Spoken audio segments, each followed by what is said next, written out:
Wagwan, everyone. I hope you're doing well. And yes, people, finally, the collab has happened. The first time in a long time. Welcome, guys. We're streaming over on Tereak Talks. And of course, KloppTalkTV.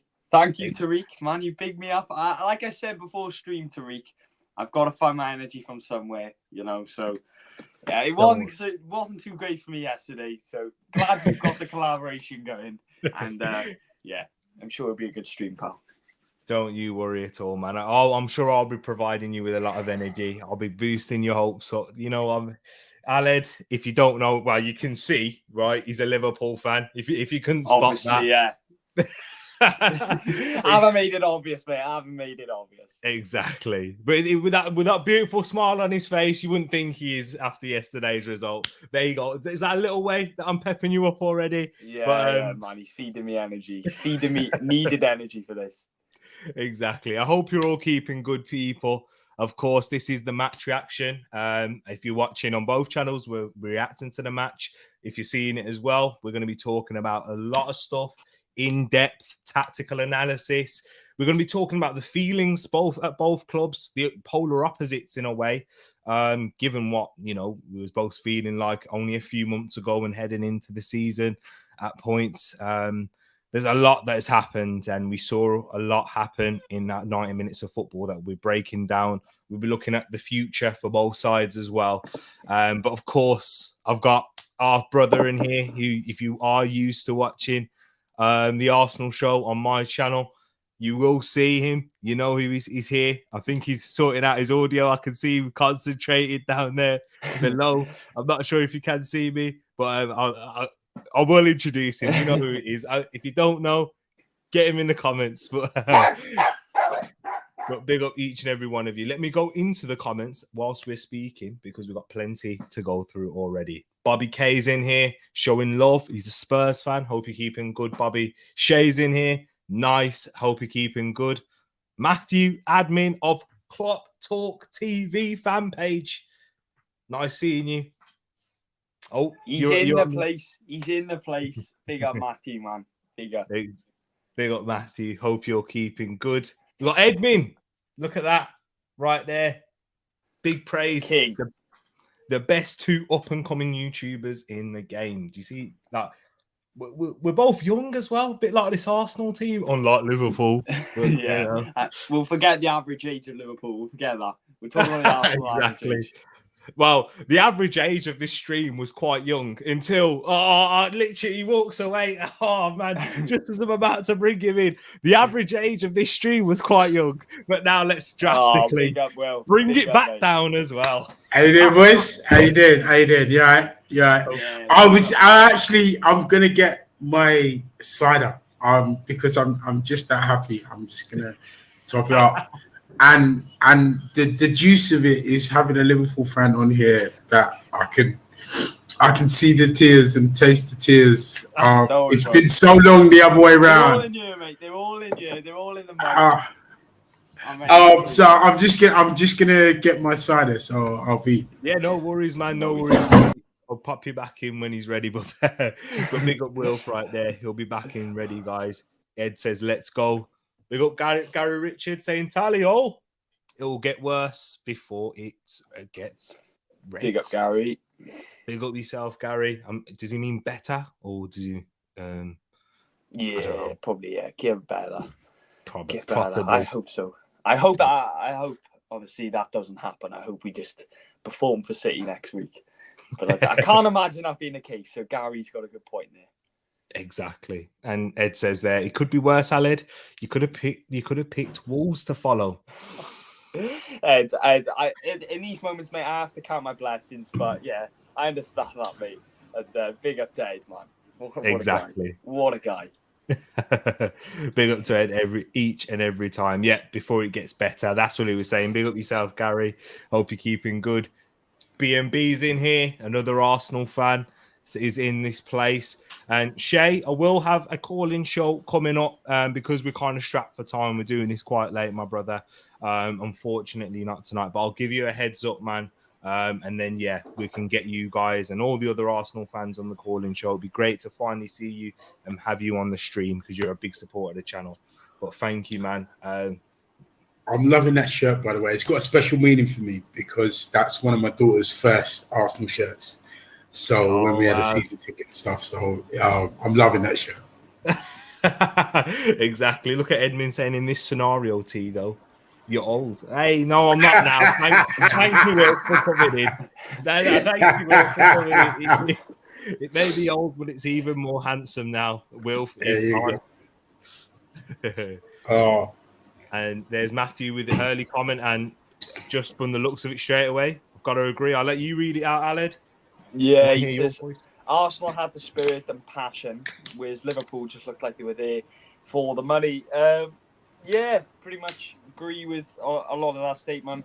Think Arsenal, it was a battle of will before the game had already kicked off. I think just, the current form, both teams. So, and, Arsenal wanted it more. So a result for them was probably a better reflection of the game. So, yeah, 3 points deservedly. And it has to go to Arsenal, and full credit to them because they did a good job yesterday. See, I disagree with some of that statement because, yes, one of the biggest problems with Liverpool is that their midfield is aging and they haven't got the energy to be playing that tempo that Klopp likes, that rock and roll football that he likes to the degree. But I think we're giving them a disservice because before this game, they only lost one game.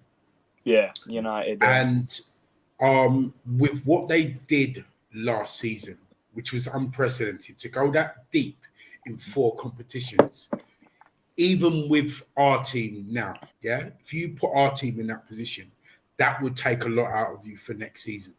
Yeah, 100%. And I don't want to. I don't want to be the narrative because if Liverpool had beaten us, people would have said, "Oh yeah, they still got it," and on all the rest of it. Yeah, they still have it. They're still the same team. The only difference is they're working to a slightly different system, and they have lost a bigger player than Salah in Mane.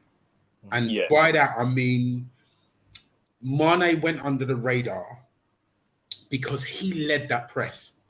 When they were pressing, he led that press. When he I think one of the reasons why he left was because he never got the love from the wider community that he should have got. He should have been up there with Salah because I think he was equally as important to Liverpool's success as Salah.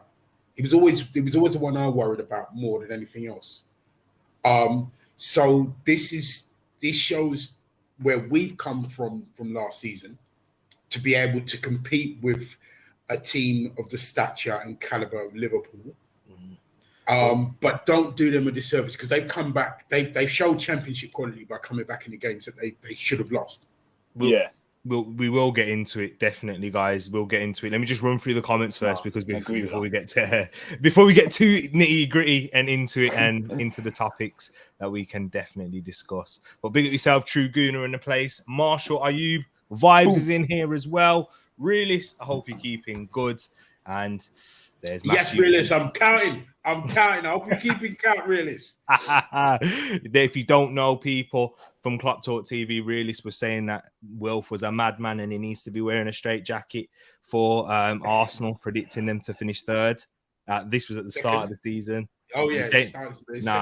You're saying second now. So No, I said it good. Creeping up. In our predictions. It was in third. Our predictions. No. But remember when we did the adjusted predictions? Yeah. I had a second and with a trophy, and that's when Realist said, you're talking originally. No, he said originally you were mad for saying third. That's what he said. Yeah. So that's what it was. But yeah, big up yourself, guys. And then Know-How is in the place as well. But we got to get into it. And we'll start off with you, Aled, man. I've got one of the topics of discussions that we definitely need to talk about. And that is what is the significance of this defeat for Liverpool? Do you think we are entering the end of an era, or Do you think, I don't know, maybe this is a blip in the start of the season, or this is a season of transition? Aled, let me know your thoughts straight after the game. What was your thoughts on that significance of the defeat? I think it's obviously definitely concerning when you're so far off the top, and the expectation, forces you to reevaluate actually where we can actually end up. Aiming so high over the last few years, going hammer and tong against Manchester City, neck on neck, and to not really be in a sniff this early is obviously quite concerning. That being said, people calling this game, Liverpool are out of the title race. I wouldn't quite write Liverpool off, and the reason I say that, I still don't think we'll win the league, but I still think we can get back in the conversation, purely based on the fact last season and a few seasons we've proven in time that I think last season we were 9 points off City, and within 2 or 3 months we were back to within a point. So things can all twist around, and I think Man City are a team that can be got at. Though sticking to Liverpool, I think a lot of people were saying yesterday, Liverpool, is this a blip, or is it the start of the decline? I think that's what you alluded to there, Tereak. And for me, I still think we've got the credentials to be a top side still. Getting back into games, showing that will, showing that power, even when we're not playing well, to get the goals. I thought Núñez was sharp yesterday. Obviously, Firmino to pick out those runs as well. Just little inklings which, represent that we've still got a shadow of hope that we can return to the form that we were so accustomed to seeing last season. That being said, our back four is so dysfunctional, and you don't win championships, you don't win trophies with a dysfunctional back four. That needs to be sorted out very quickly, and I don't know if that's a confidence issue. I don't know if that's a separate dynamic off the field, but I genuinely believe if we sort out that defence, you've got to play out from the front. But to the same token, you've got to have confidence from the back. And I think if you have that confidence from the back, that will be echoed throughout the team. I think as soon as we sort out that back four, I think we'll be back to our best. So, and Wilf, in regards for Arsenal, what was the significance of that victory for us? There was a lot being spoken about pre-game. Arsenal, this is their biggest test of the season, and I thought the game certainly played out that way. That was the best side that we've come up against, and Liverpool were entering it into the back of some poor form, and not winning games, conceding a lot of goals, and getting quite fortunate against Brighton. But I thought the level that Liverpool were still at in moments in that game, especially in the first half, was a real test for Arsenal. So what's the significance of that victory for us, do you feel? Before I answer that, I'm going to go to what Aled said. I think with their back four, and what people are not taking into account, is Robertson missing. Missing on the other side is a major factor. Because you remember what happened to us when Tierney was out and we didn't have the replacement. I'm not saying Tsimikas is terrible, but he doesn't give you what Robertson does. And that lopsidedness has been what has affected Trent. And I think a lot of stuff has gone at Trent where it wasn't, because there was times in the game, like the first goal, Trent's got 3 guys running at him. And people are going, Trent this, Trent that. He's got 3 brothers running at him and no help. What player in world football can handle that? I'm just going to say that for now. So now I think Trent's been made a scapegoat when he shouldn't have been.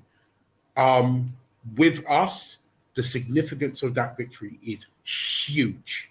It's seismic because of the last 5 years or more. We've got bad. When we've played Liverpool, we've gone into there with an inferiority complex. Big up CM. We have gone in scared. Our fan base has gone in scared. Our players have gone in scared. Our managers gone in scared.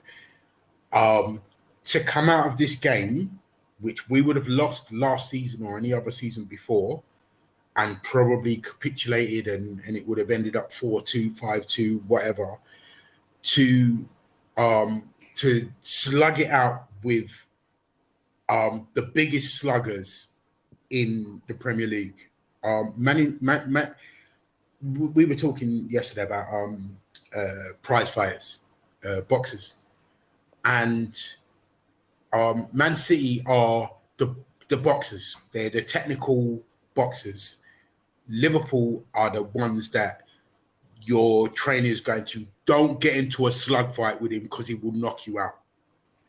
And that's what happened yesterday. We were in a slugfest, and what you saw there was Liverpool come at us, take a thump, and go, yeah, come then, let's go. And it was the analogy would be like if it was two fighters, you could have put them in the phone box. For the younger ones of you, we used to have to go in the phone box to make a phone call. But it was a prize fight and two slugging it out. Before, we would have got knocked out first round, rest stopping that fight. Yeah. Yesterday, you saw an upcoming team, and I think with Liverpool, this is not the end. This is a case of they need to rebuild that midfield. They need to slightly prepare for the decline of the likes of Virgil van Dijk, because he's close to 30, if not 30 already. Yeah, and this is still a team, because they didn't decline suddenly from last season where they almost did something unprecedented. Yeah, they're not crap overnight. This is, things need to be tweaked, things need to be changed slightly, not majorly, but slightly. And they came up against a team that is a very good team that hasn't hit fourth gear, let alone fifth gear yet. Yeah. And we learned from last season, and we've learned from the Man United game, and we've learned from our managers learning, the team's learning, everybody's learning. With regards to this victory, it is seismic. It is seismic for us, and it's a seismic change or a seismic event for the whole of the Premier League. Yeah. Interesting. And you know what? Shay's asked, what's your thoughts about Liverpool? For myself, there's been a lot made of Liverpool this season, and I do think rightly so in certain performances, like in that Manchester United game. I thought that was appalling in that first half, awful, and really throughout the whole game, it was bad. But yesterday was, in the first half especially, that was one of their better performances this season. Still had their weaknesses that we saw, once again. We'll talk about it a lot more further on into the show, but in transition, going the other way was the issue. We saw the ruthlessness from Núñez and Diaz linking up, pouncing on an error. We saw them midfield control the game, that front four pin Arsenal back at points, and they really controlled possession in that sense. And Arsenal did have to defend really well to keep them at bay. I did think that, once again, it was one of those interesting battles yesterday, and it was one of those elite games that people are looking at all over the world and watching and saying, wow, this is a good level of football. We know that both sides have areas that they need to improve, just like Manchester City do as well, though, by the way, guys. Yeah. They're not perfect. There's no perfect team out there, which is why this season is quite unique. I think also, though, Shay, as Will said it there, so it's been a short turnaround from last season where Liverpool were about to do something unprecedented. Didn't quite get there, of course, as we know. But having that such short turnaround with aging players, with so much intensity and so much to fight for the very last moment, no mental break at all. I think it has taken its toll. But what I would say, Aled, it's hard in a way because there's further news with Trent out picking up an injury, and as was it Marshall or who someone said in the comments in regards to Luis Diaz, his injury out after the World Cup, I think. So I think he's out just before the World Cup, but he won't be back in the Liverpool shit until after, probably. And that's huge because he was definitely one of your most threatening players yesterday. He assisted the goal. He looked lively. Once again, Arsenal had to be on their best really to keep him at bay. I thought he was running in behind Saliba, and Ben White did a good job, but then he got that moment. So that's what I think about Liverpool. Aled, what would you say about that? I'm going to ask a question when Aled finishes, just to the both of you. Go on. Okay. No, exactly. I just think a calamity of errors, really. Obviously, you can talk about the short term, the mental and physical strain of having the amount of games and the unprecedented chance of getting 4 trophies was something that is obviously going to be tough in itself, and to replicate that form so early into the season with very little break, players playing international games as well, the Nations League eating into June, it's very tiring for the players physically, but not only that, mentally as well. We had a few injuries beforehand as well, and I think you can stem that from the lack of recruitment around the midfield. I think since we won the Champions League, we've only bought 2 players in that midfield, and obviously it's highlighted now considering obviously our bad form,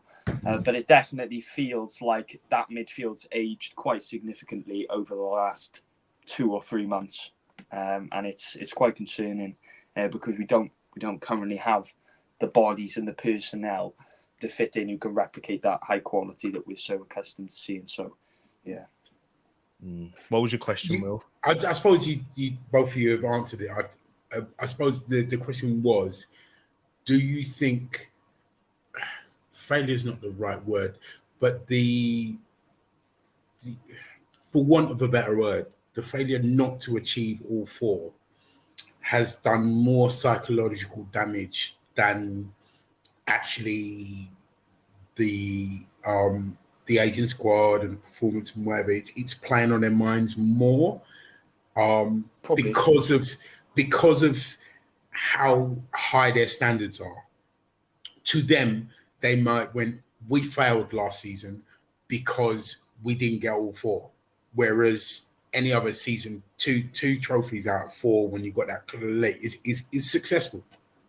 Yeah, I think it was the case as well. You lost out on the 2 big ones.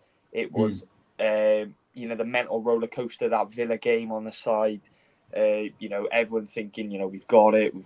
Just that mental roller coaster on that one day as well, and then that Real Madrid game, we just looked like we were playing on no gas pretty much. It just looked like we had nothing left, and we just tried to, run ourselves into the ground as much as we could, and it just wasn't meant to be on the day. And I think the case that we lost 2 of the big ones. I think if we had won 2 out of the 4 and maybe won one of the big ones and one of the cups, I think it would have had a slightly different effect. I think it was the fact we missed out on those 2 big cups that had a big effect. That's what it looks like anyway from my end. Yeah, exactly. And guys, I can see the comments getting in here. We've got plenty of questions. We've got questions from Ed and Know-How in here. Get your questions in, people. I'm going to start them and save them until the end as well, because we've got plenty to talk through as well. So people, if you haven't done so already, smash that like button. Subscribe if you are new to both Tereak Talks and KloppTalkTV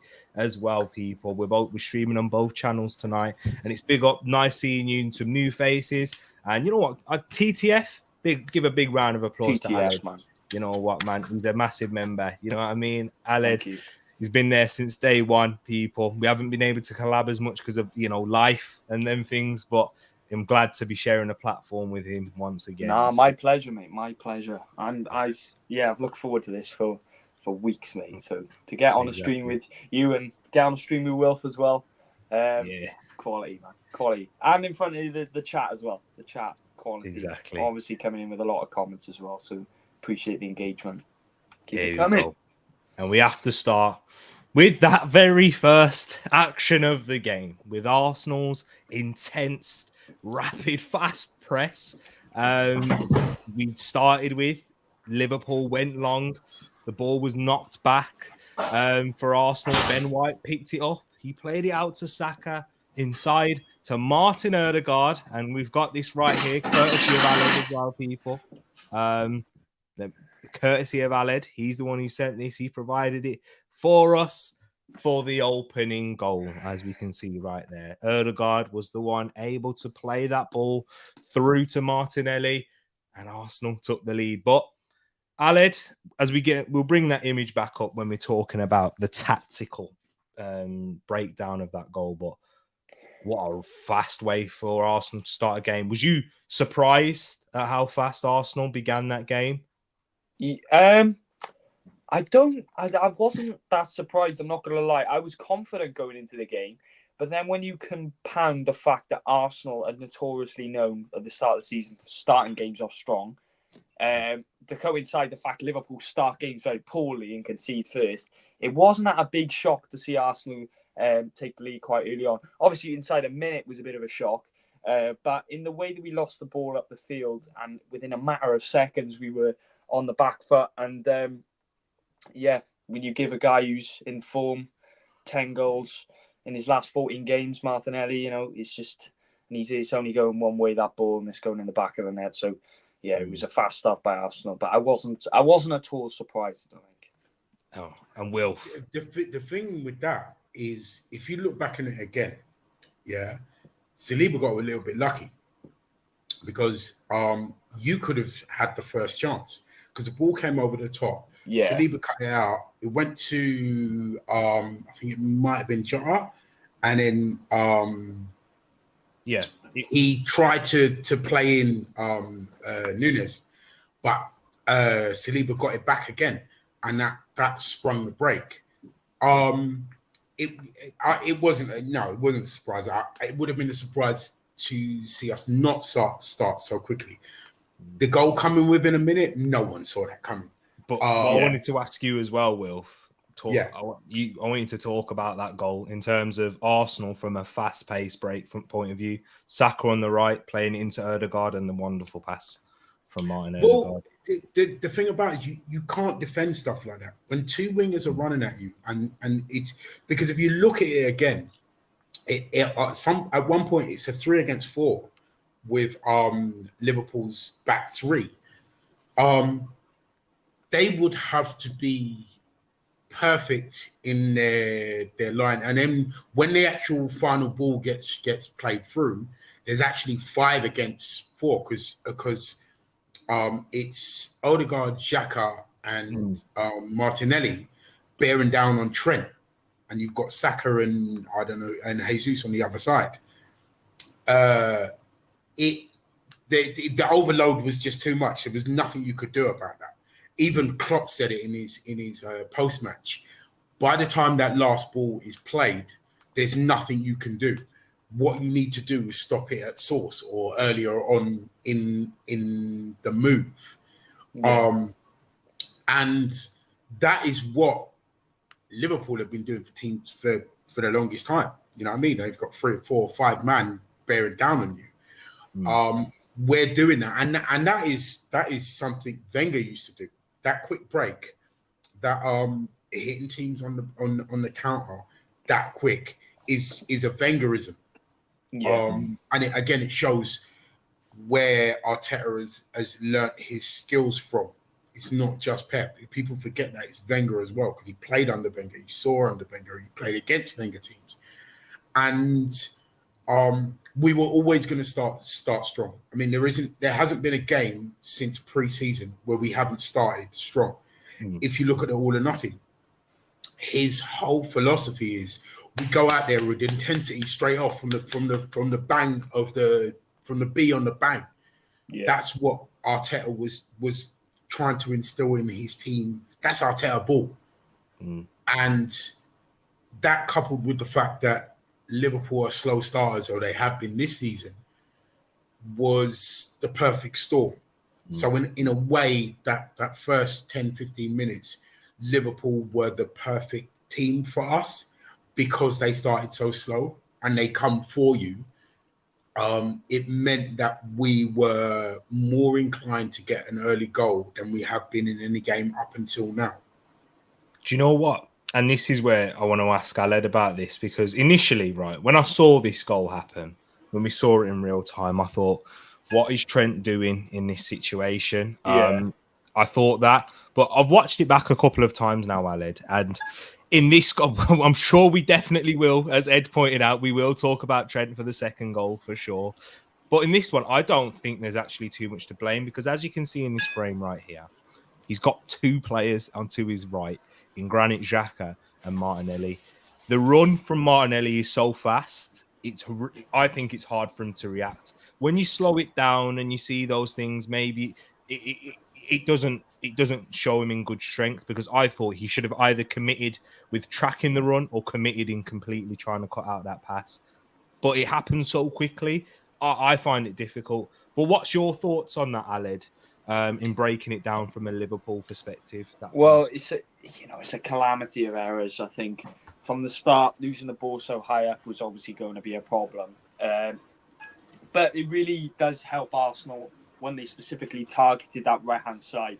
I found as well that when Arsenal were going through their attacks, they were really outnumbering that Liverpool's right-hand side, their left.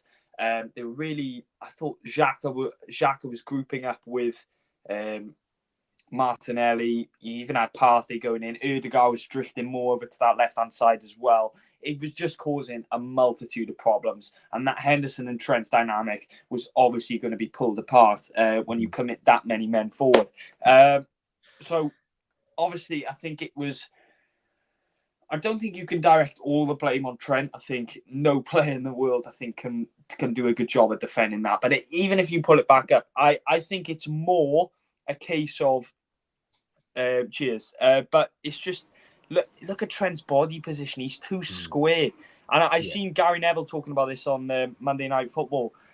He needs to be more side on, ready to react. Because if it goes straight to Martinelli as a square pass, he's there ready to react to close off the angle. But because he's so square, he's so flat-footed, he's limiting himself before he can even try it and attempt to defend the situation. So from a Liverpool standpoint, you can see Henderson's in a foot race with Ødegaard. And, obviously Henderson was out of position, which allowed Ødegaard that time to thread that pass through as well. So I think it was a calamity of errors, but I think Trent was used as a scapegoat in regards to that goal. I will disagree with that, because if you pull up the picture again, he's got no option but to be that square. Because if he goes side on towards Xhaka and Martinelli, you got Gabriel Jesus inside him. Yeah. And you don't want that. If he turns towards Gabriel Jesus, he gives more space to Xhaka and Martinelli. He has no choice but to be that square on, because he's actually surrounded by three players. I know you say about Xhaka and Martinelli, but he's actually surrounded by three players, because is that Virgil? Matip, I think. It's Matip.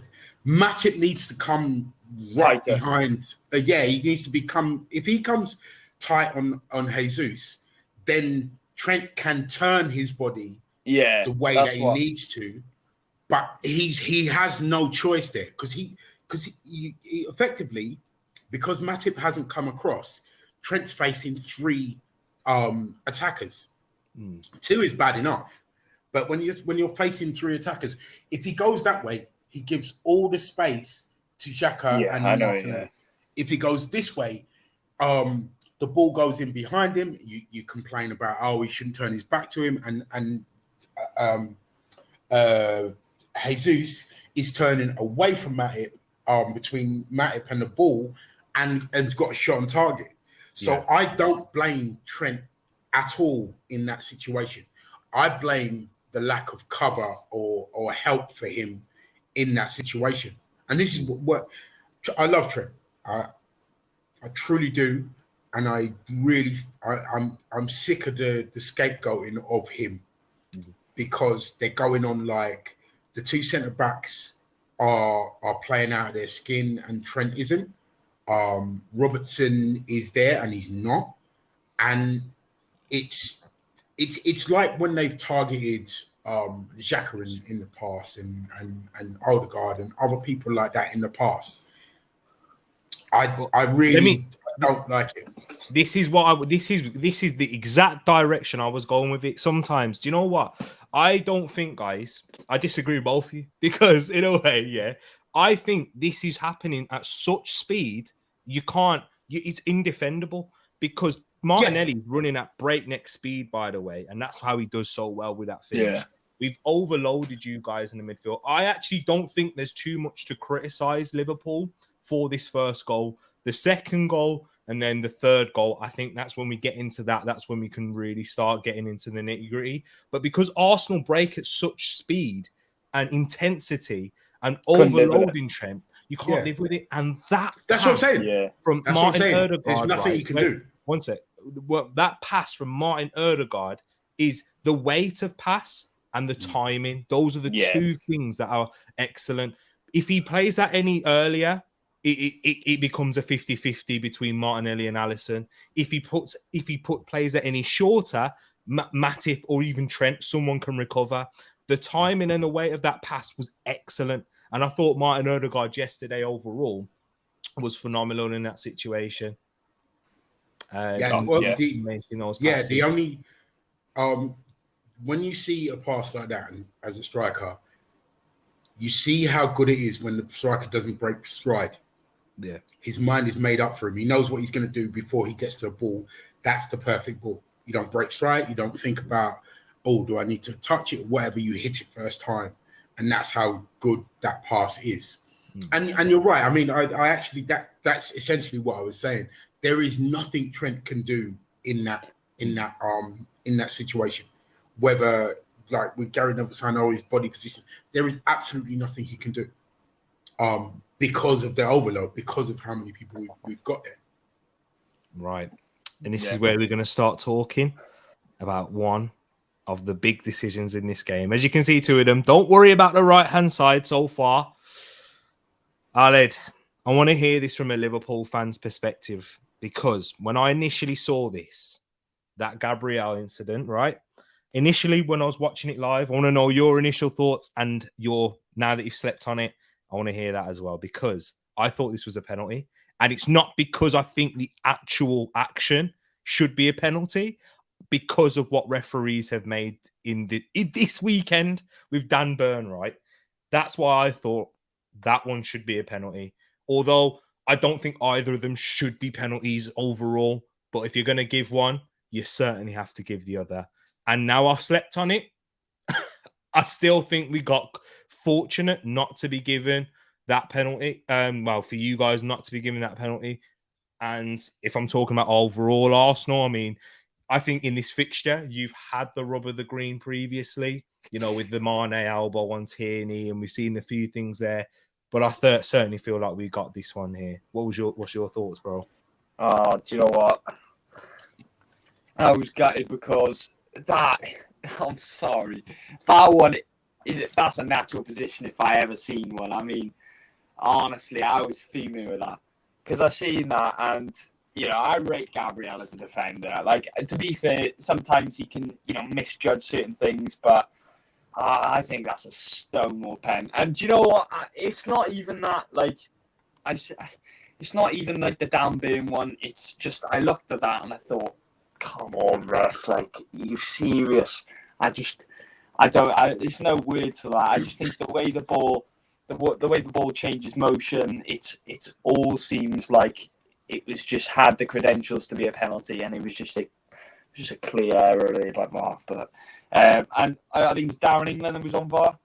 The time he took to just analyse that and thought, nah, let's wait, play on. That's what annoyed me a little bit about that. The fact they didn't thoroughly check that. But look, we've had decisions in the past, fortunate for us, and you've obviously got to give and take.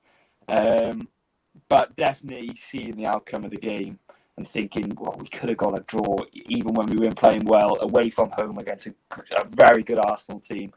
It just seems like something that it's very all hypotheticals, but would have been great. But look, it wasn't meant to be.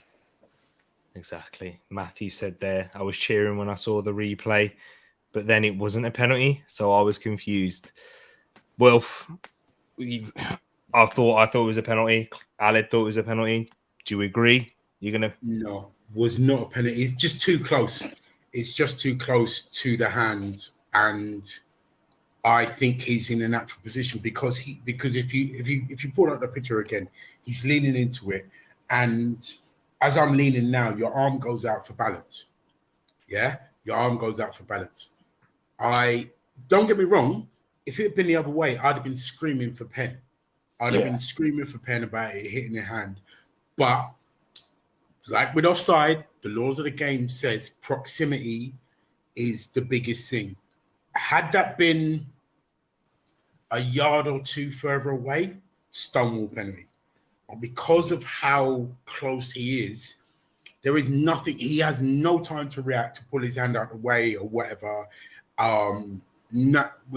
Anyone who's played the game or run or done anything knows that's your natural position. You don't run with your arms at your side. You run as human beings. We run with our arms balanced. When we stop, we use our arms for balance. It wasn't a pen. I thought it was going to be given because it's Arsenal, and those are given against us. Had that been the North London derby, I'd have been stonewall pen all day long. I was shocked that it wasn't given, because it was us rather than it being a pen. And once whatever decision the referee had made, they wouldn't have overturned it. If he'd given a penalty, they wouldn't have overturned it. If the fact they didn't, they wouldn't have overturned it because it wasn't a clear and obvious. It always goes back to the referees for me. Right. If this is where the issue is, and I've spoken about this with Man United fans with the Eriksen issue, with the Eriksen and Ødegaard. The reason why I said that wasn't a foul was because I literally saw in other games that's not given as a free kick, and the narrative and the narrative and the standard that they said at the start of the season, they're in a lot more physical challenges go, and this they had a meeting with the Premier League players, and then you see a backtrack in there. Literally the day before that game, Liverpool, Dan Burn, proximity was no issue then, and they still decided to say no. That's right. That's a penalty for Newcastle, and his arms up in the air once again. I agree with Wilf in that I don't think it shouldn't. I don't think either of them should be penalties, because the reason his arm actually goes up in the air is because he's stopping. If you've ever done shuttle runs, guys, and when you're moving from one side, when you're going from one side to the other, you lift your arm up. You have to. You can't stop with your arms behind your back. You can run with your arms low, but when you're stopping for balance, you have to raise your arm up. So it's too quick for him to even make that decision. I'm going to make my arm bigger. But once again, like, it's all about the consistency for me. You shouldn't give the Dan Burn one penalty. The Dan Burn one is even less of a penalty because he's the guy headers it onto his arm from behind him. So there's no intention. When you're coming, if you're jumping up and you're coming down, your arms naturally go up. Yeah, you just said it, for balance. There is no way that Dan Burn had any idea where the ball was. He's coming down, and it was even closer than the Gabriel situation. That is a shocking decision. Neither of them should have been pens. Man. Guys, you have to let us know your thoughts in the chat. If you haven't done so already, is it a penalty? It shouldn't be a penalty, I don't think, but given the context of the other things that's happened this weekend, Liverpool are going to feel unlucky. But this is where we give Liverpool a little bit of praise and Arsenal a little bit of criticism for that equaliser. A wandered ball over the top from Trent. Gabriel can't clear his lines, but the clinical nature that Liverpool pounced on that moment, from Diaz to Nunez. Does this give you a little bit of hope, Aled, in terms of Liverpool, that you've seemed to have got a little bit of that ruthless streak back with your attackers? Yeah, hopefully, first and foremost, I'm sounding a little bit better. If not, I would try to sort it out in due time. But in regards to... what I sound like. What I sound like. Yeah. We'll have the same issue, don't worry, man. But in regards to us going forward, obviously got that clinical nature back, and it's important because you need that. A good team needs strong forwards that can just counter press properly, work from the front, and that long ball we've seen so many times. Sometimes it wasn't so great. It didn't come off. but then other times it was brilliant. We got it perfect on a few occasions. And Diaz, the energy, the intensity, we knew he had to bring the fire going forward. And Diaz and Núñez combining. I'm really happy for Núñez as well. He did try and kick on. I think his movement over the past 2 games, in particular against Rangers as well, is showing little signs that he's going to try and kick on now. So, happy with the goal. And I think, adding that ruthless edge can be important for us to get our confidence back now. And just hopefully that echoes through. And in that goal, there was a lot being made on social media and from Arsenal fans talking about Gabriel, and you mentioned something in the group chat earlier on, my bro. I do think he has made a mistake, but there's too much energy going in for these errors in games that we win. By the way, where do you think he's made the mistake? In not clearing the ball. That's what it is. It's a human error. It's not easy to deal with, but he swipes at it and he doesn't get a clean connection. Right. I dispute that wholeheartedly. Why? I don't know. We'll go at this. Let's go. Right. Come. Let's duke it out. One of the hardest things, and you hear it as a striker, taking a ball over your shoulder and connecting with it properly. Yeah? Because it drops over his left shoulder and he doesn't see it till the last minute. And as a striker, I've scored goals like that, but I've missed a hatful trying to get the timing right. He has to go for that ball. If he doesn't go for that ball, it drops. If he doesn't go for the ball, Núñez is offside. But he has to go for that ball as a defender. He's unfortunate that he doesn't get a clean touch on it, but he gets something on it, and it falls fortunate for is it Jota or Diaz? Who is it? Diaz. Yes, yeah. He's unfortunate that it falls favourably for Diaz. I don't think he's at blame for that at all. It's just one of those things. It's like when you get a ricochet when a striker's going through and a defender makes a tackle and he actually connects with the ball and then it bounces off the attacker's knee. You can't blame the defender for that. He made the tackle. Where the ball goes is unfortunate. It was Liverpool.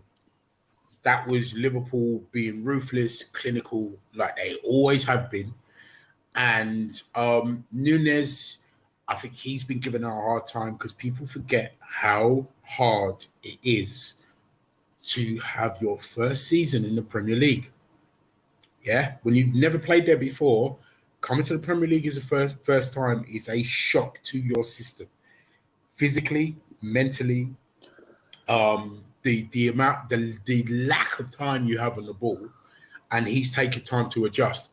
And the unfortunate thing for him is that Haaland came at the same time.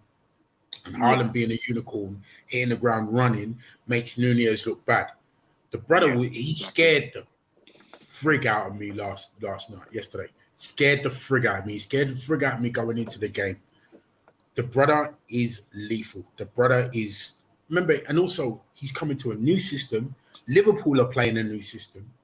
And everything needs to gel. Yeah. They worried me because of him. Jota, the only person who I was shocked at was Salah. And I said this to you last night. It's the first time I can remember Salah being taken off in a game without having scored a hat-trick or a brace or something to rest him where Liverpool were chasing a game. You don't do that. You never take off Salah. Even when Mane was there and Mane was banging in goals, Mane would come off before Salah, and you needed something, and that shows. We'll get to Tomiyasu, but shows how good a game he had. But throughout that game, Liverpool scared me. I didn't think we were going to lose.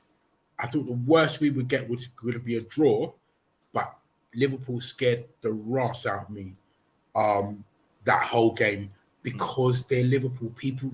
It's like a wounded animal. You know when they say the most dangerous animal is a wounded animal, a tiger, lion, whatever.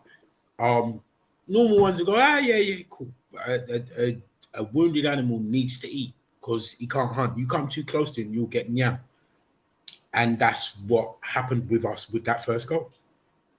I disagree with both in a way, but that's because, for one, the action of going for the ball, he gets a connection on it, he doesn't need to get a perfect connection. He's not volleying it straight for goal for me. He just needs to get more on it. If he gets more on it, even if it still ricochets off Diaz, it makes it more difficult to control in that sense. So it doesn't even have to be a perfect connection in that sense. He just needs to get more on that ball. He misreads the flight of the ball. It's simple as that. He has misread the flight of that ball. Simply, he has, because we've seen him deal with that. And how many times can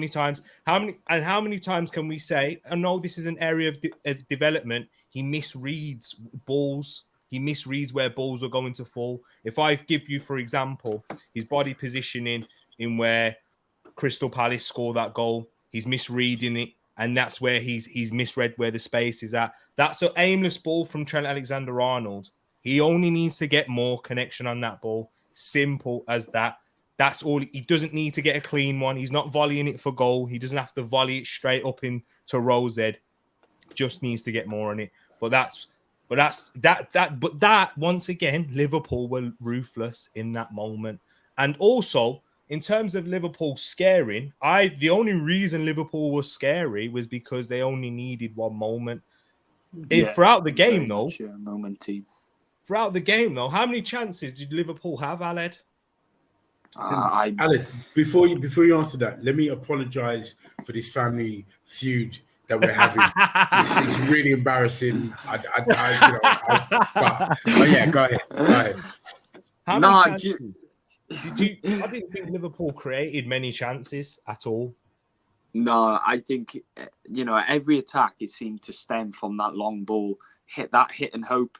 And, it's just very unlike Liverpool, considering when you associate this Liverpool team, you can see there 8 shots, 3 on target. And that's been a problem since the start of the year, really. We've struggled to get shots on target early on in the game.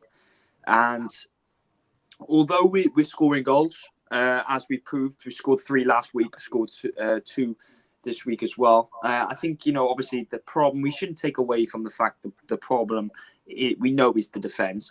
But going forward, I think that transitional play, going from defence to attack, it was a problem when we went from attack to defence, as you alluded to earlier, Tereak. So I think, to the same token, it's the same going the other way. It's just, we only really resorted to that one tactic, which was the long ball, try and hit Arsenal on the counter attack when they were lumping the balls forward on that left hand, when they were lumping the bodies forward on that left hand side, hoping to exploit the gaps in between. And that's where I think when Firmino, was brought into the game, I think he could sit in those pockets better, and he could create more, which meant that we were more cohesive in our transitional play. And that's how, we scored the goal. It all stemmed from us just playing the ball across the carpet, utilising the technical players we have at our disposal. And, I think he was, again, I think he's got 10 goals in his last 14 games against the Gunners. So that's a very good record. And I just think it was very one-dimensional for a large portion of that game, and that's why we just lacked that creative output going forward. Exactly. Interesting. Yeah. I agree with you, though, bro. I do agree with you. It's when the times where you were able to start playing it on the floor, especially in that first half when your midfield was controlling possession. In that sense, our 2 midfielders were getting pinned back much deeper. There was a change in that second half that I saw tactically. I kept my eye on that. And he moved Thomas Partey much more advanced. And it was actually Xhaka that was probably out of possession, was being a little bit more deeper. And Thomas Partey was winning the ball up high. And that allowed Arsenal to get a lot more control and be able to nick you off and nick the ball off you and help us in transition against you guys in them moments there. But as I said, in that first half, I thought your midfield was doing really well. And then, Wilf, in terms of, as I said, I thought Liverpool, at that point, I was like, all right, I want half time now. I want half time because Liverpool were coming. But gladly, that half time never came because Arsenal once again, transition. This is where the game was won and lost. That counter-attack, that moment from Trent Alexander-Arnold, that run from Gabriel, and that finish from Saka. Talk to me. Give me your thoughts. Again, before I go, I hate Bobby Firmino because I know he turns up for these games. And I think one of the beautiful things for Liverpool is he's showing the form that he used to have. Yeah, when it was just him. Yeah. But right. Now, my boys, two of the best young attacking players in world football. They said it on Match of the Day, would frighten anybody. Saka and Martinelli for their second goal. And if you're going to diss him, give man props for who played the dummy from Martinelli's pass to Saka's goal. That again, it was that fast break, the overload. Yes, you can talk about the fallibility of Liverpool in transition, but them boys, when they're running at you, they will give anybody a handful. They scare people now. This is, I'm seeing now with our team, with our front three, what Liverpool had under Mane, Salah, and Firmino, where you're afraid. You are just so petrified that they are coming at you. And it makes defenders do things that they wouldn't ordinarily do. It makes them stop being calm, collected, and whatever. They panic immediately instead of going, okay, we've got a game plan. Where are we? But because they're so frightening, because with Martinelli down that side, is he going to go outside? Is he going to go inside? He did an Henry by stopping and tracking it and putting it back and then lacing it. And as a fullback, you don't know what to do, because everything that you're taught goes out the window. Because if you show him down the line, he can beat you with pace and trickery down the line. You're not allowed to show him inside. So what can you do? You just have to stand there and wait and be reactionary rather than proactive. And then you've seen what happens the first time you don't put 2 man on Saka. 2 and 3 man on Saka. That's what everybody's been doing the whole season, where everybody's going, oh, Saka ain't playing up to... It's because he's got 2 and 3 man on him. And that goal showed our front three in unison. Well, I say front three. We had a different Gabriel up there at the time, but you know what I'm saying. And that epitomized where we are as a team right now. We fear nobody. We're instilling fear in other teams, and doing it to a team like Liverpool shows the progression, shows where the process is now, and it's making people have to, whether they want it or not, stand up and look in and go, actually, you know what, I don't want to play Arsenal. I said this to you at the beginning of the season. No one's going to want to play us. Even the Man Cities of this world are not going to want to play us, home or away. Whether you believe you can beat us or, you know, we're upstarts or whatever, nobody wants to play a team like us. Yeah, I see where you're coming from that point. I do see where you're coming. But yeah, I think, you know, in terms of, Man City, I think they want to. In terms of their champions mentality, I get what you're saying. It's not a game where it's like, you know what, roll your sleeves up. You know, we got Bournemouth or Southampton in town. Yeah, definitely not. They'll fancy themselves. They're not going to want to play us though. No, I think this is what the big players. You know what I mean. You know what I mean. I get what you say. I get what you're saying. But yeah, in terms of the champions mentality, I want to play Man City, right? I want to. Oh, me too. Me too. I'm frightened to death of Haaland, but I want to play them because that's what If there was any moment, you'd want to play City right now, as an Arsenal fan, it'd probably be right now. Exactly. In the form you lot are in, so. And the players who we got fit, but we'll get into that towards the end. But I'm afraid of that whole Man City team. It's not just Haaland. I'm not afraid of that whole Man City team. I am. I'll tell you why. Because if you stop Haaland, you release the rest of the Kraken. Do you know what I mean? I hear there's more elements to the Man City, of course, we know that, but I'm not afraid of their defense. That's what I'm saying. No. I'm not afraid of that backline. I actually think Man City's backline isn't actually much better than yours, Liverpool. Let's be honest now. Let's be real. No, exactly. On paper, you probably man for man, we've probably got the edge, but on form, like a City's. Obviously doing better at the moment, obviously, but still conceding goals. You can get at that defence. Newcastle, Man United.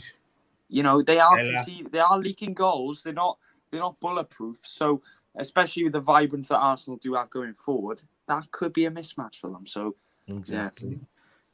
But Aled, I just wanted to ask you this in terms of that second goal, because we're an hour in and we haven't even. There's a few things that we still do need to discuss, and we're running short for time as well. But so I wanted to hear your perspective, Aled, on that second goal for Trent. Is it time to now move Trent out from that right back position? I wouldn't move him out from that right back position just yet. I would take him out the team. Obviously, there was an ankle injury, and I only seen it after the game that it did look like a really sore one. But during the game, I thought Klopp has to take Trent out. He has to, because regardless of the speed and the intensity that Arsenal have to play, you're playing a broken man. Because at the moment, right, I can get Klopp. I can understand why you're playing him. He's gone. Gareth doesn't trust you. I will. You're my right back, and I'm going to let you play yourself into form. But what you're doing is, we seen last week, the guy is getting targeted. That side is getting brutally targeted, and all it's doing is damaging his confidence. I know he scored midweek, and it was a peach of a free kick, but defensively, the personnel he's coming up against Rangers in comparison to Arsenal, it was always going to be a test and a half.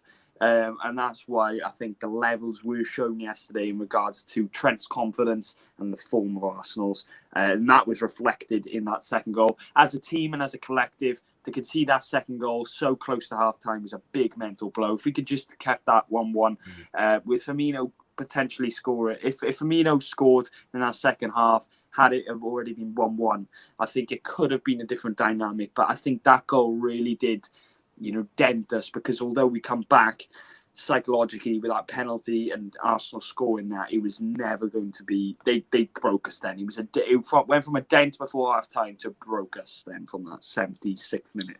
And do you know what, Alid? I disagree. Do you know what, Alid? This is why I see Jurgen Klopp and Arsene Wenger both had their very similar strength, right? And it was also their biggest weakness, the trust that they have in players. He's trusted Trent.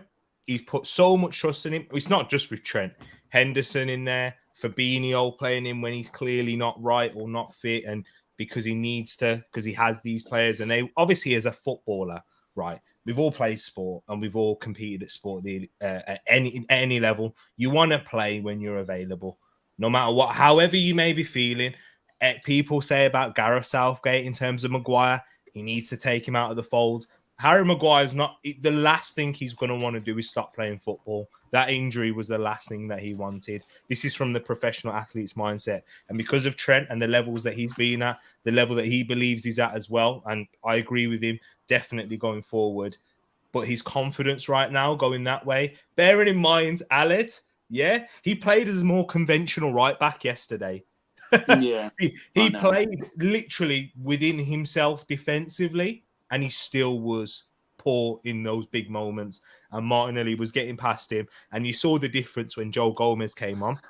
It was much better defensively. Yeah. It wasn't, I mean, it was much better individually, but still overall there was issues at Liverpool. And because where this current Liverpool team is at, I'm sorry, you can't consistently carry on now and say, Trent, we're going to play you, because there's not actually much difference, Trent, defensively now as there was 2 years ago when he was killing it. It's that Liverpool as a whole are worse defensively. And you need to... And for Klopp, he needs to find a solution to this right now. It doesn't mean that you never play Trent at right back again. It doesn't mean just finding that medium, happy exactly. medium. This current team is not ready. What's your thoughts? Right. So Trent and Maguire needs to come out. Yeah, because Maguire, his confidence is on the ground, and the difference. I think Trent's being let down by the midfielder in front of him and slightly to the left. Because if you look back on Liverpool games, when Trent goes forward, he gets cover. Henderson used to drop in and cover behind him. Yeah, hold up play till Trent got back into position. Yeah, if you saw in the game, if you saw in the game yesterday for the goals, Trent was hang up to dry because nobody was covering him behind. He's doing the same thing that he's always done, but nobody was covering for him behind. Nobody held up the play for him to get back into position, so that when he did get back into position, he's having to make so much adjustment. When he's there, he looks bad. Me personally, if I was Klopp, I wouldn't take him out, because I don't think Trent is playing as bad as everybody makes out he is. I think it's more, you said it slightly earlier, I think it's more to do with the fact that the Liverpool system isn't protecting Trent as much as it would, or any right back. Let me ask you this now, because Henderson's not doing what he was doing before, right? And we know that his legs aren't there. He can't even play a full 90 minutes anymore. He's been breaking down. Thiago, Fabinho's not at the level. There's Van Dijk, Matip, etc. There's a lot of issues, but this is where his weaknesses are getting exposed. But this is exactly why you need to make a change, because if you don't make a change every single week, you're going to be exposing Trent. And it's not, honestly, and this is what I'm saying, it's not actually Trent's fault.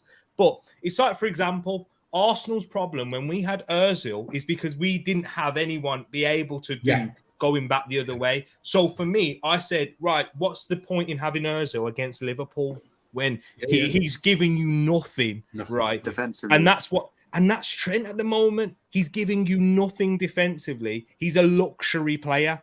He's a luxury player. I disagree. I think for me, the changing of the problem is to get Van Dijk and Henderson, or someone to replace Henderson, getting them back to doing what they need to do. But who in that Liverpool squad do they have? I know that's the problem, because they did Liverpool have done what we did. I think last season, and to a certain degree this season, by prioritizing the wrong areas. They needed to prioritize midfield this season. Yeah? Someone to come in, to step up, to do the job, even if it's short term, to save Henderson's legs, to have someone in there that covers Van Dijk's drop off.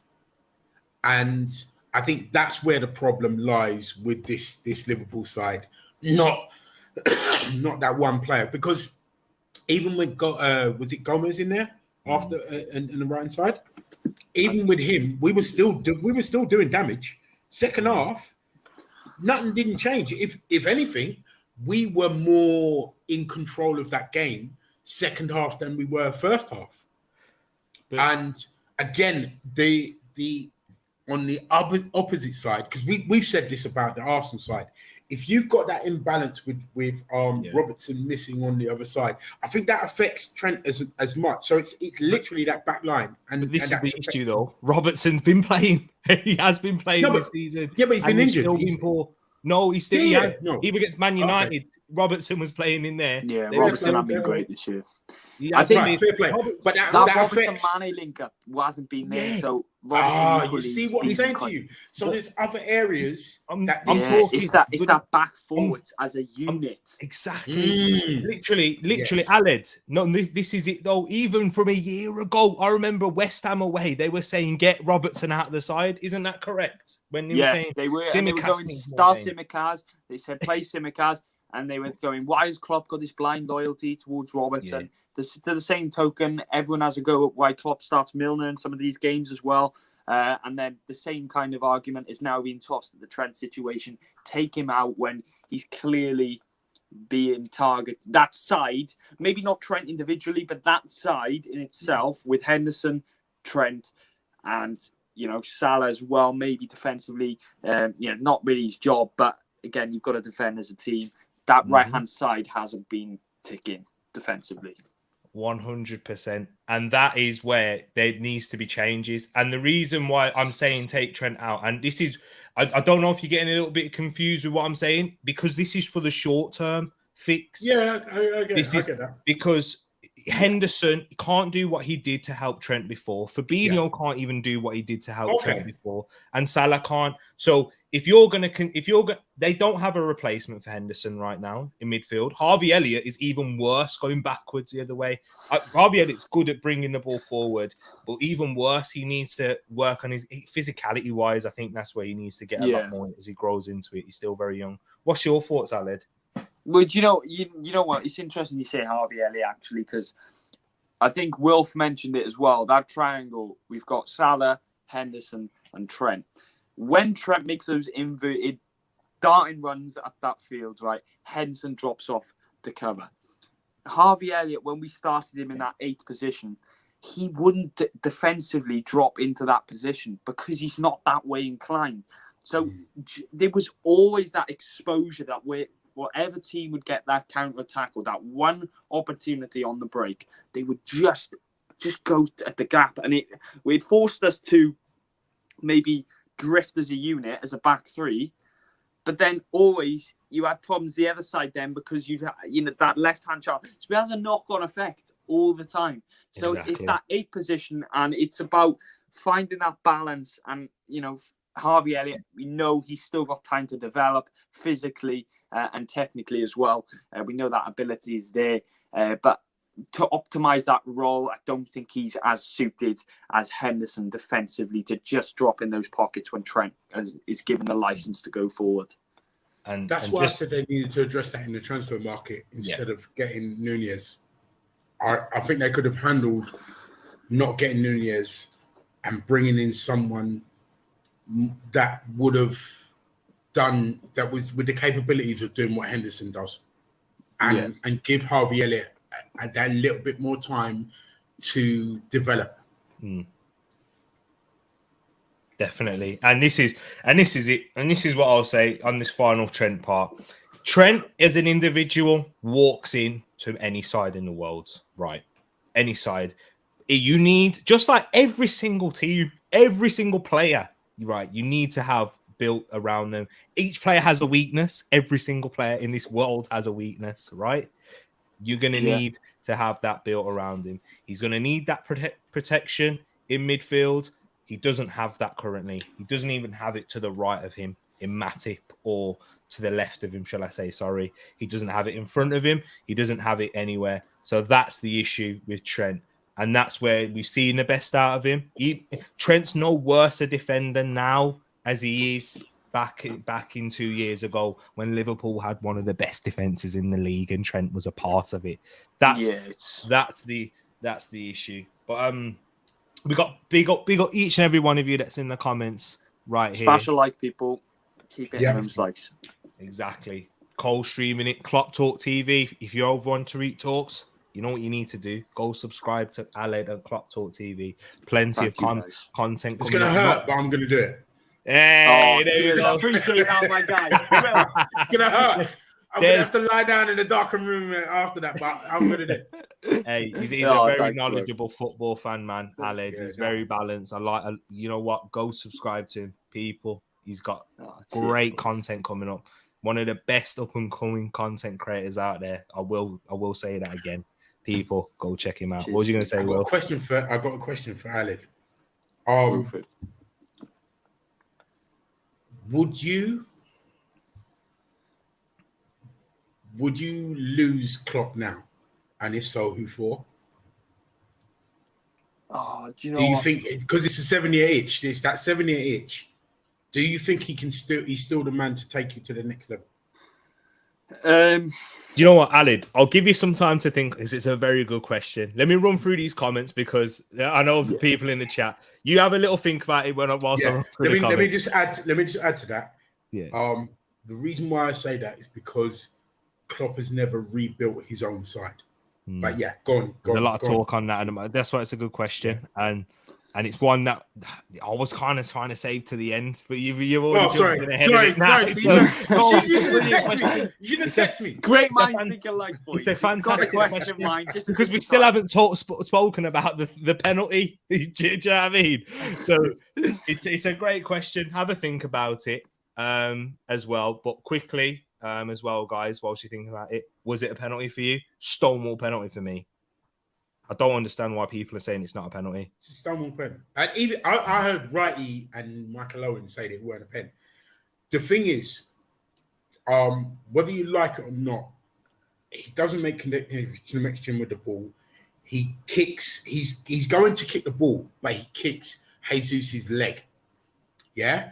So it takes his leg where Jesus' leg is. It takes it away. So it's a foul. Anywhere outside the penalty box, that's a foul. A free kick? Yeah. It's a free kick. So it has to be a pen. There's no two ways about it. It's not a tap where it's just it's a little tap and he goes down. It's a pen. Mm-hmm. Exactly. That's what I think. What about you, Alid? Yeah, I think it's clumsy by Thiago. You can see the intent. I think it's clever from Jesus. He gets his hip in that position to really shield himself and put the man in between the ball. And obviously makes it difficult for Thiago to get his foot round. But by that point, the game's so quick. Thiago's already committed to it. And smart play by Jesus. Don't get me wrong. I think, he's played the situation a bit. But I think if the shoe was on the other foot, I'd be calling for a penalty as well. So, I think it was probably fair. But I think as a Liverpool fan, having that decision go against, you with that Gabriel one in the first half, it was quite bitter, that second one. But look, I think looking back, that is a pen, considering, he's clever from Jesus, but he does well to profit off the situation. Yeah. In Harvey Elliott tried it as well. He tried it. Yeah, he tried that. Pathetic attempt to dive that. Pathetic attempt. Pathetic.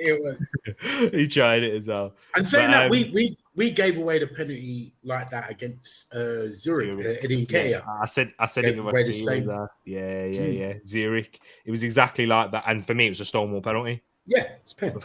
So today, I think I saw a clip on Twitter of Hazard literally doing the exact same thing. Bellerin in that 2-2 draw. Do you remember that one, Wilf? Yeah. And Hazard nicks it just like Jesus does. Bellerin barely catches it. He catches him, but he barely catches him. Yeah. And even at the time, it's a penalty. Hands up. Lacazette last season. What game was it? I think was it Wolves game? What game were you a penalty? Oh, yeah, I know what you're on about. The Lacazette did the same thing. Yeah. Where he stuck his leg. Leicester or Villa, one of them. Yeah. He stuck his leg in between the player and the ball. And the player's kicking for the ball, and his pure intent is to get the ball, but he kicks his leg, and from he does that. Pen. Exactly that. So yeah, man. Old midfield that Tereak praised last year. Complete lame now is Fabinho. Thiago slow and Henderson clown. What did he do or say to Gabriel? Henderson did something.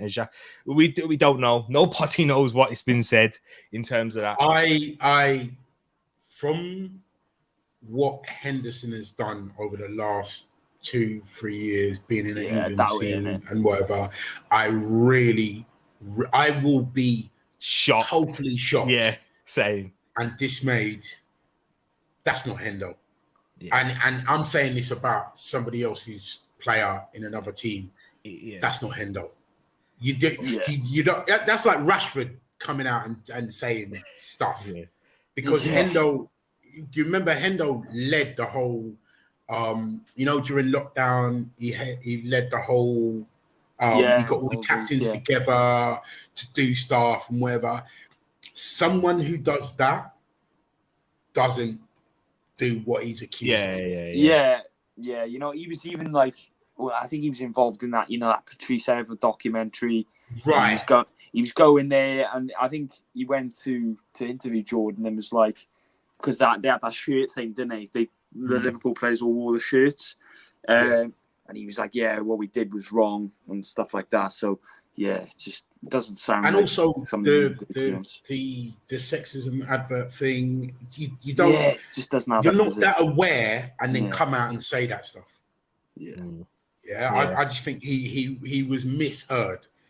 Whatever it is that he said, I'm sure it wasn't nice, but I think he was just misheard. I really don't think... I can't see it. But you know what? To kind of wrap, we're getting towards the end. Will's fantastic question. Aled, you've had a bit of time to think about it, and then we will get into your questions in the comments, guys. Whether you're watching it now, whether you're watching it back later, we will get into them as we come towards the end. But Aled, stage is mine. The stage is yours, bro. Nah, do you know what? I think Jurgen Klopp at the moment has got a big task on his hands. I really do. And the 7-year thing, which is kind of adds to the bad form, and it's kind of a background thing. Oh, well, he's had 7 years at Mainz, he's had 7 years at Dortmund. This 7-year cycle, can he do it? I think if you were to ask me who's the best, who can get the most out of these players, it's Jurgen Klopp. I think I said on my stream yesterday, I said, if we don't get anything out of Arsenal, Rangers away, and Manchester City home next week, I will start to question, and I've been very calculated with, you know, people on social media going Klopp out straight away when he lost that game against United. I've been very calculated. I thought, you know what, we've had bad patches before. Klopp's managed to turn this team around.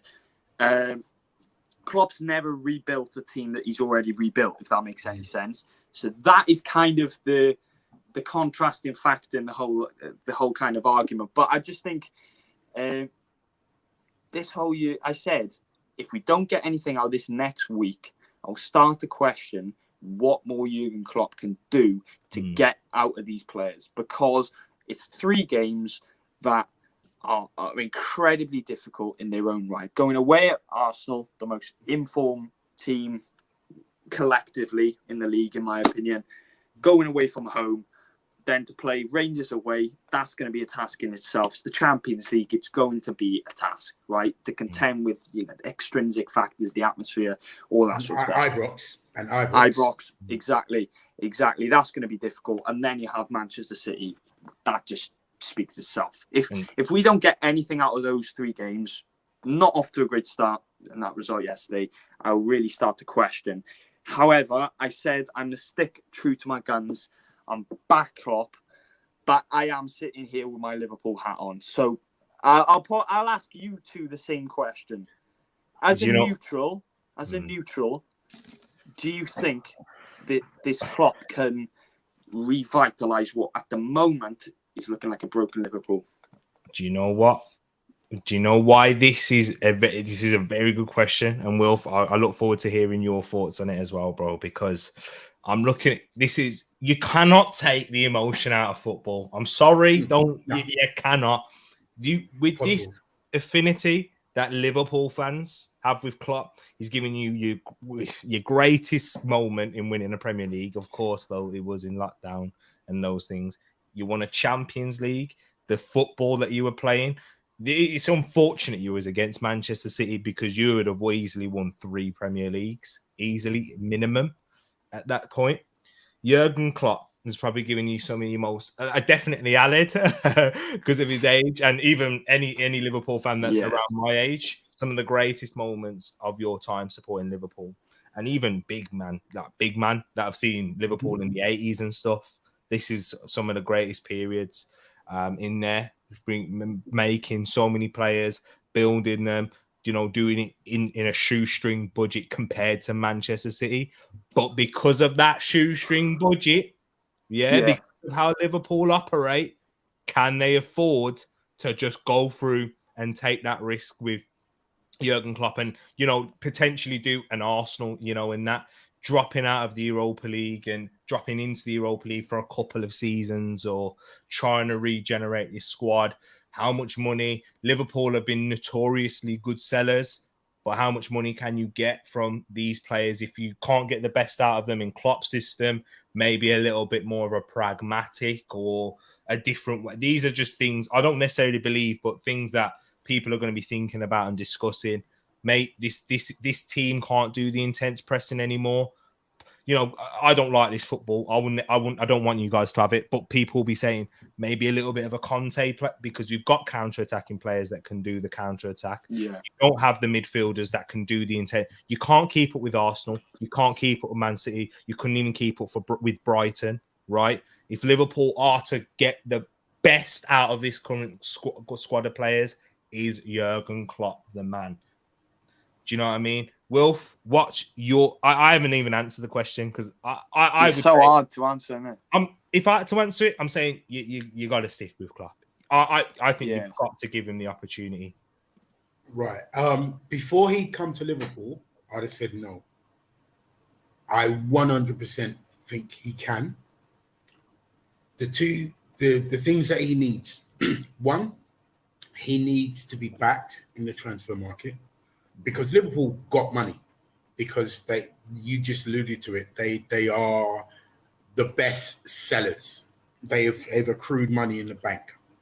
Secondly, how he constructed this Liverpool side shows that he can rebuild and construct a side. Because when he came in, he said to them, look, I'm not getting rid of anybody. I want to see what I've got here. And he took a season, took the hit, and looked at this man, not just their ability, but their mentality. And he can do that. He can rebuild. This will be a test for him, and this will be his biggest test. But I 100 wholeheartedly believe that he can do it. And I think he would relish the challenge, because it's Liverpool and his affinity with the club. It's going to take him bringing in, he's got the young players there, but he has to bring in that mid-range player, the where they're 26, 27, to blood the new boys, to show this is how you do it. I don't think it's that huge a rebuild, because the front line he's already started to do. Yeah. He needs to, and the it will take two. No. Sorry, the front line is kind of sorted, because he's got Jota, he's got Nunez, he's got Diaz. I think he needs to bring in. He's going to have to do it like Arteta did, deal with the midfield first, and then the following season deal with the defense, or vice versa, whichever way he has to do it. Because I think we said it on the EAT. We built our defense first, then went for our midfield, and then this season we went for we developed our attack. 100%.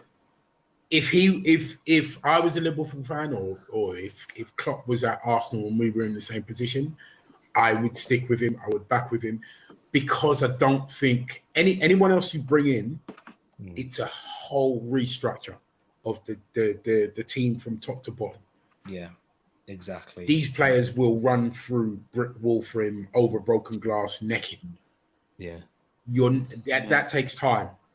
And I don't think, if Liverpool didn't stick with him, the drop-off would be a lot longer.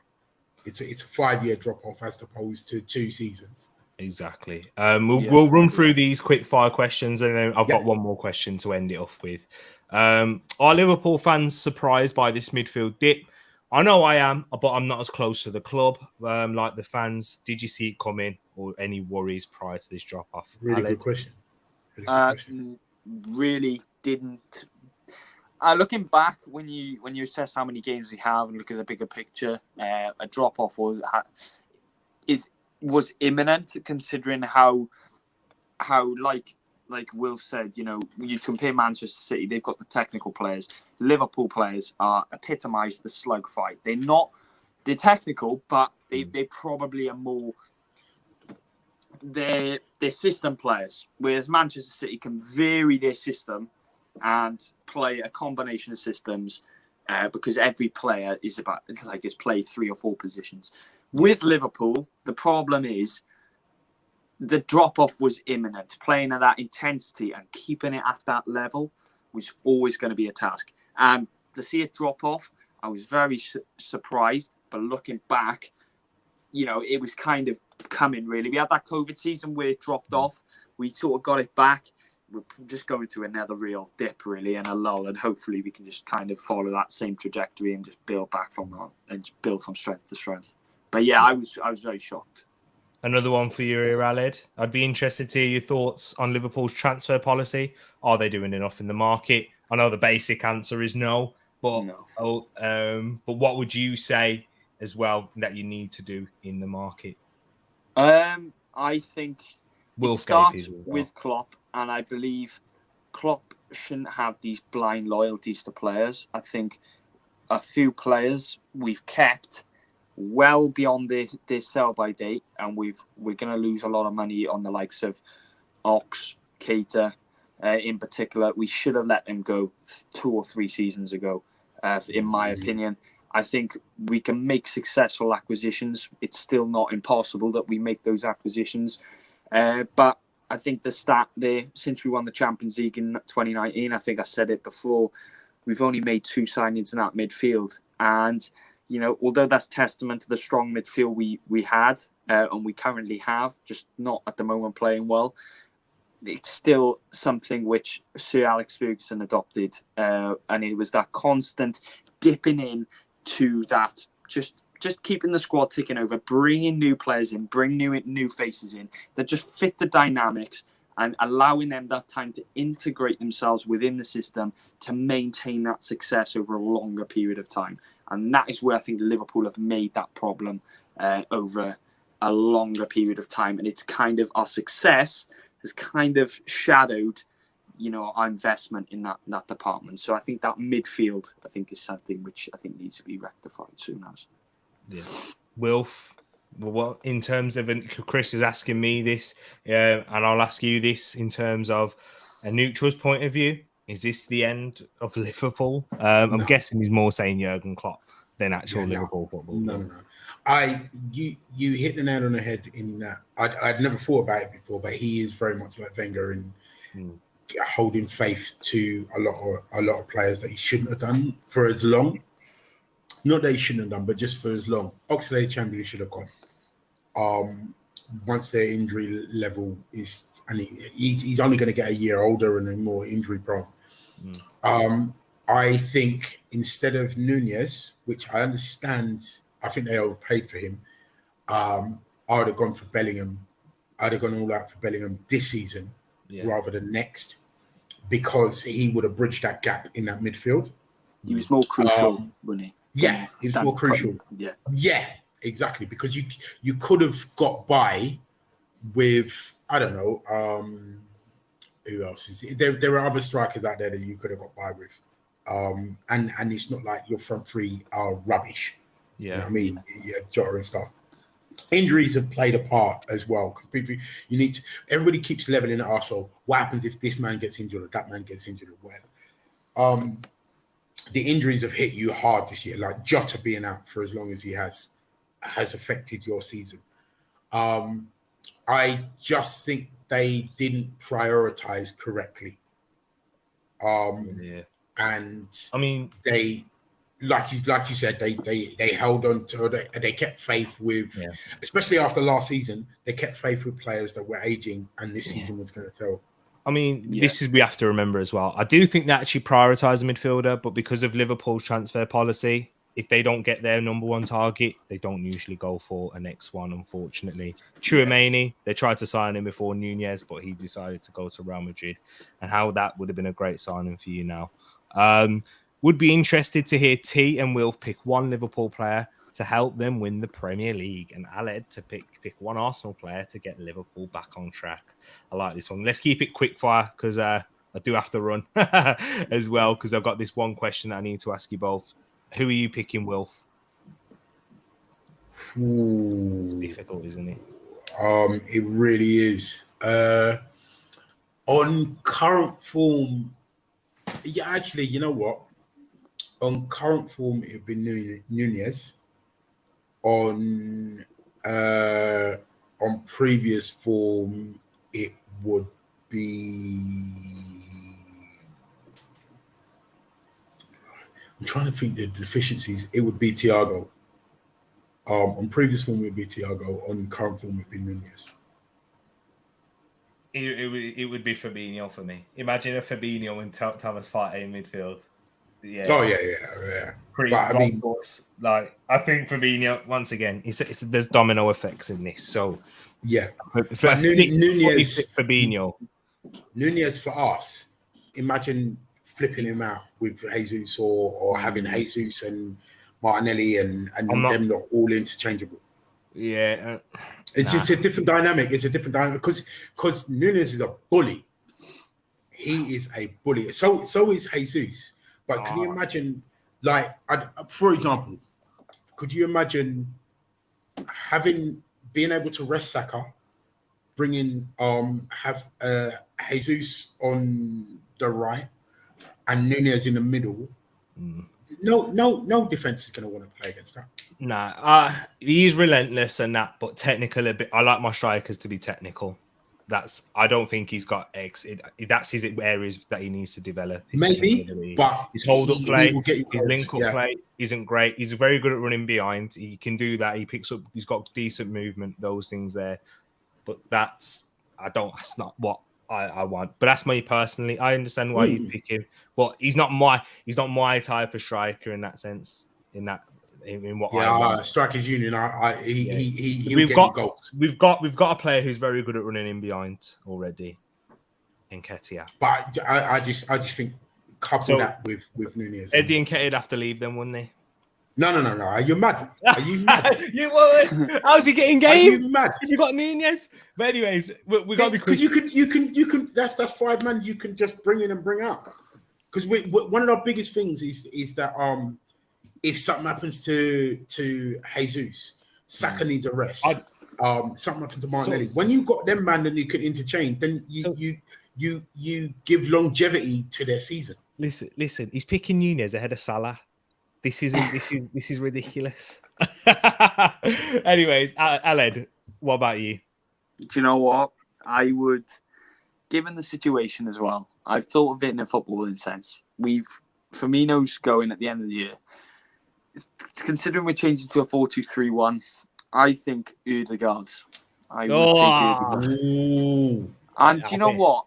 Yeah. Do you know what? It's not even a case that there's a lot of players I could choose from the front three down to even the defense. But for me, I just think Ødegaard, just based on that, I think just what he offers you, just collectively, he's just he's just he's just an all-round decent player, in my opinion. And for what he brings to Arsenal as well, like even yesterday, just watching him, I thought he was very decent. And I don't watch Arsenal much, but when I do, it seems to be like Ødegaard has a sound game. So I would take Ødegaard based on that. Just as well, just getting the ball on the carpet, like I said yesterday, just about the resorting to the long balls. A player like Ødegaard, just get the ball on the carpet, wait a pass, slick, precise, clarity going forward, cohesive from transitional play. I think he'd be sound. Wouldn't take 100% Partey, 100% fit Partey in that midfield. No, do you know what? It's a shout, but I think, do you know what? That is a shout as well. If I'm not gonna lie, considering 4-2-3-1. That would be a shout in the double pivot. But No, I'll stick with Odegaard. But that's either one is either one. You're not getting either, but yeah. I would come up to Liverpool with a tank if that happened. Wilf, have I ever said I don't rate Odegaard? No. I'm not saying that we don't. Yeah. No. Answer Moss. Have I ever said I don't rate Odegaard? No. You've been more critical than me and than Moss about him at times. Yeah, but that's just because his level is so high. Exactly. Demands, and the same with Saka. The demands are so heavy. But there isn't for the first time in a very long time, there isn't a player that in this Arsenal side that I would probably. There's not, other than maybe a Haaland. I'm not replacing any of them because they click, they work together. It's a unit. It's a well-oiled machine. Yeah, you're right. It's a squad game now for Arsenal. That's what we need to build, and we need to compete by competition places. Even Xhaka, and that's it. And Moss, talking about knowing football, you and Wilf both didn't like Xhaka, yeah? No, no. Wait. Remember what didn't I like about Xhaka? Exactly. What I didn't like about Xhaka is because I saw this player in him, and this was my frustration with him, because I wanted to see this Xhaka, and I knew he was capable of this because the three managers, the managers that he played under, all picked him, and they weren't stupid. Yeah. It was his lack of responsibility that pissed me off about him.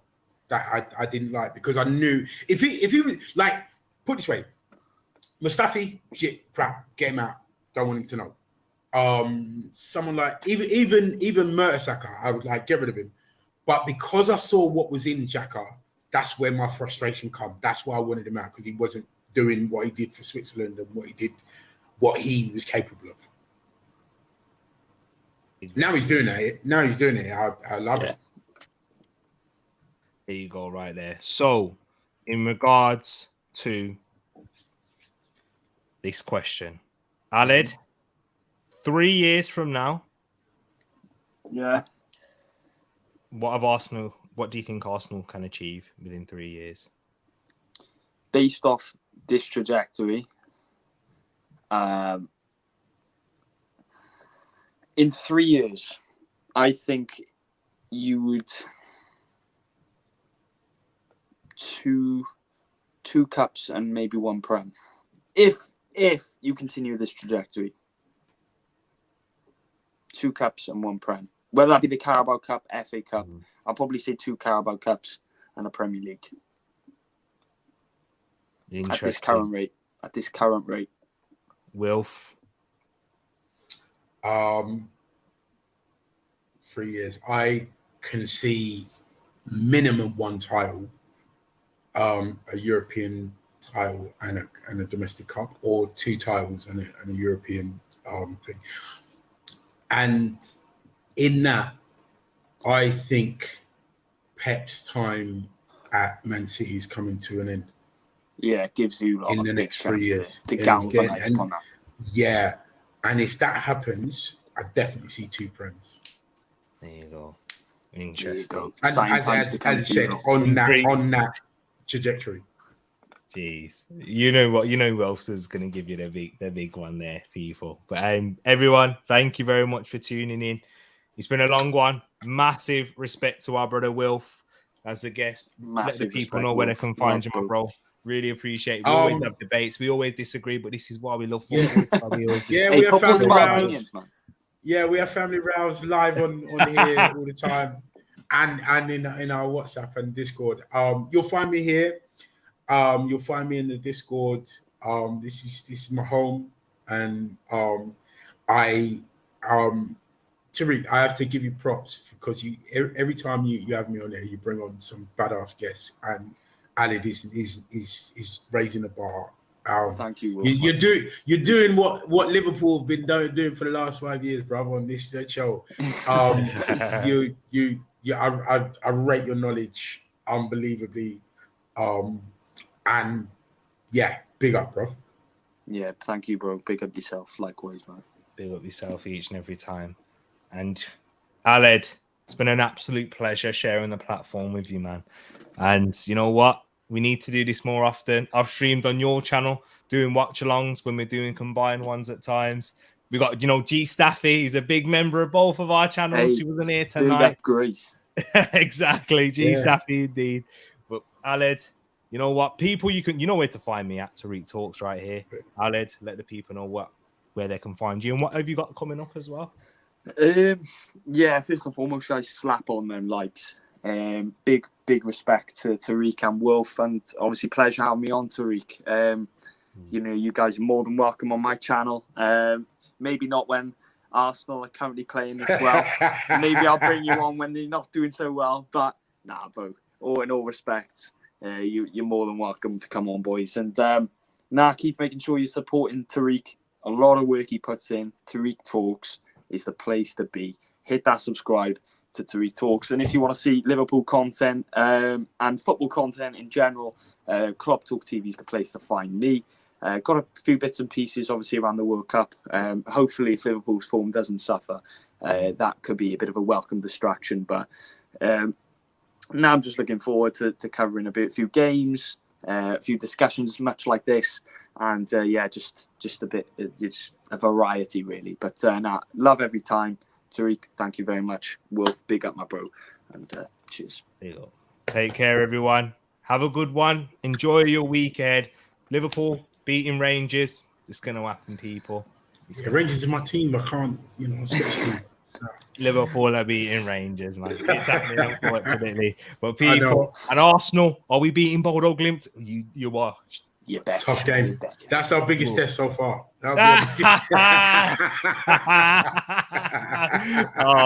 Hey, big up each and every one of you. Like that, man. We are out and peace.